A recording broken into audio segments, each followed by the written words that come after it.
ओम नमः शिवाय। अगर एक पल की भी देरी हो गई होती तो आज न पृथ्वी होती, न देवता और न इंसान। चारों ओर सिर्फ जहर ही जहर फैल चुका होता। देवता असहाय होते, असुर भयभीत होते और पृथ्वी नष्ट होने के कगार पर होती। तब कैलाश से एक शक्ति निकलती है और पूरा इतिहास बदल देती है। ये बात हो रही है शिव जी की, जिन्होंने समुद्र मंथन के दौरान हलाहल विष पीकर अपने कंठ में रोक लिया था। तब से वो नीलकंठ के नाम से प्रसिद्ध हुए।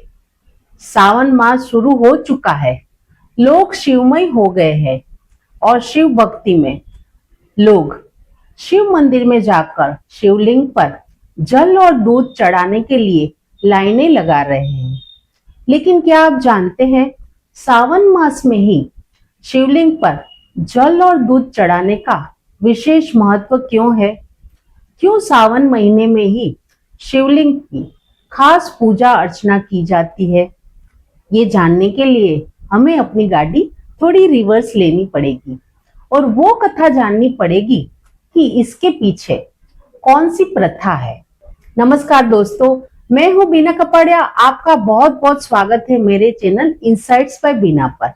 सावन मास का इंपॉर्टेंस क्या है, ये जानने के लिए एंड तक बने रहिए।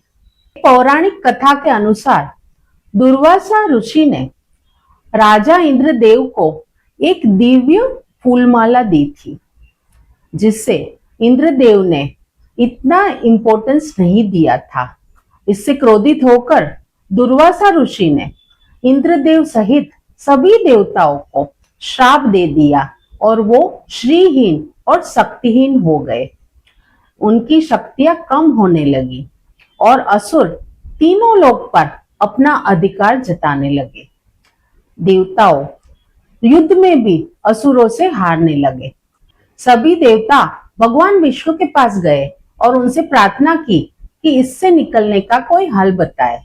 तब भगवान विष्णु ने एक उपाय बताया कि क्षीर सागर समुद्र का मंथन किया जाए। मंथन यानी चरनी, उसे गोल गोल घुमाना, जिसे हिंदी में मथानी भी कहते हैं। मंदराचल पर्वत को मथानी के रूप में और वासुनाग को रस्सी के रूप में उपयोग में लिया गया। ये काम इतना कठिन था कि देवताओं को इसके लिए भी असुर का सहाय लेना पड़ा।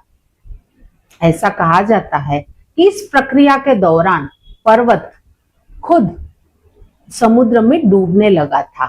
तब भगवान विष्णु ने कछुए का अवतार लिया और अपनी पीठ पर ये पर्वत को संभाला।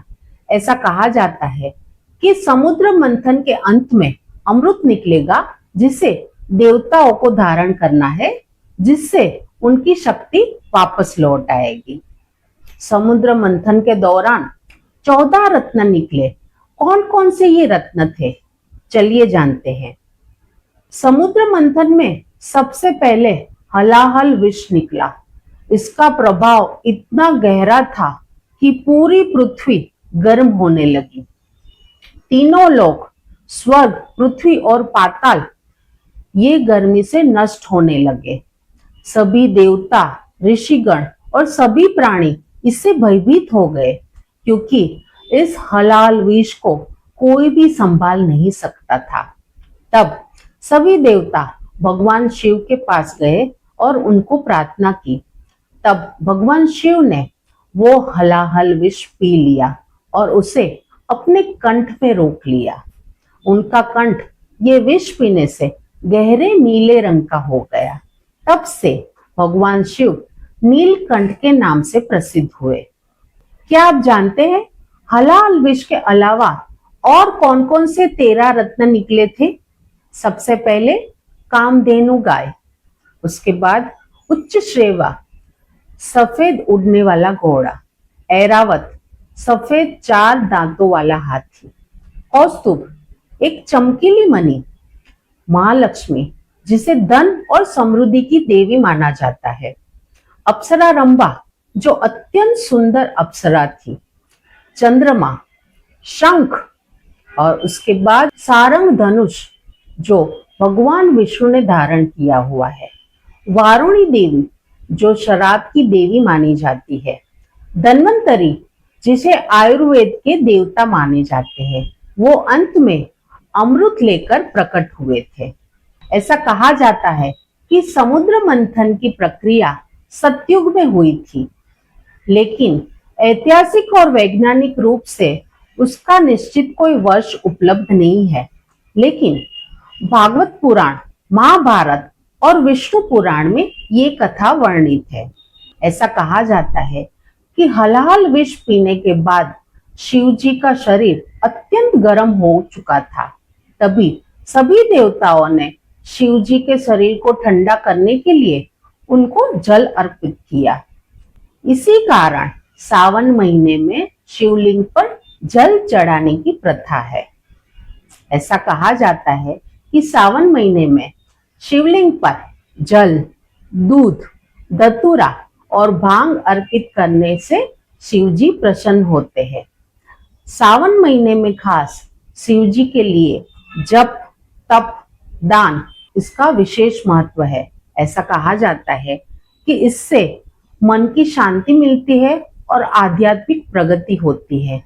और आप भी अगर भोलेनाथ के सच्चे भक्त हैं तो हर सोमवार हमसे जुड़े रहिए।